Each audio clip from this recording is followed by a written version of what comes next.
اور کاروبار سے یہ فوائد ہیں اور علماء بیان بھی کرتے ہیں، لیکن یہاں اللہ تعالیٰ نے جو انداز اختیار کیا جب کو کہا گیا کہ سود اور کاروبار ایک جیسے ہی ہیں، اللہ نے فرمایا ایک جیسے نہیں ہیں۔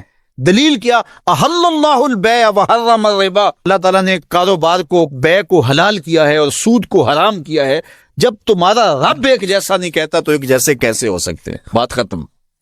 یہاں اللہ نے اپنی حاکمیت کا اعلان کیا۔ دیکھیے بیٹے کو باپ حکم دیتا ہے تو بیٹا آگے پوچھتا ہے کیوں، تو باپ تفصیل بتاتا ہے کہ بیٹے اس کام کو کرو، اس کا یہ فائدہ ہے، یہ فائدہ ہے، یہ فائدہ ہے، تو اس کی بات سمجھ آ جاتی ہے، وہ کہتا ہے ٹھیک ہے۔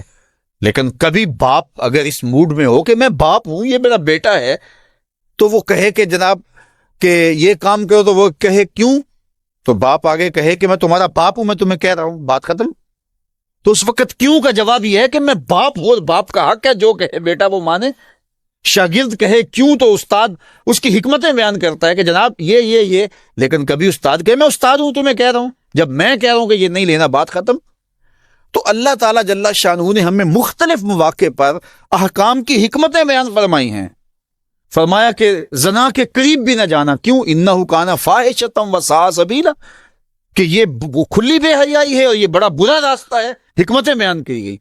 لیکن جب بات یہ آئی سود کی تو پوچھا گیا کہ یہ سود کیوں حرام ہے؟ کہا تمہارا رب اس کو حرام کہہ رہا ہے، بات ختم ہو گئی۔ تو یہاں اللہ نے اپنی حاکمیت کا اعلان کیا۔ اب اگر کوئی سودی کاروبار کرتا ہے تو میرا اس سے اعلان جنگ ہے، پھر وہ چین کی زندگی جی کے دکھائے، پھر وہ کاروباری نتائج کو اپنے منطقی انجام تک پہنچا کے دکھائے کہ یہ دیکھو سود کا کاروبار کیا، اس کا نتیجہ اچھا ہوا، کو کر کے دکھائے۔ میں چیلنج رب ہو کے دے رہا ہوں کہ جو سود خور ہے اس سے اعلان جنگ دیتا ہوں۔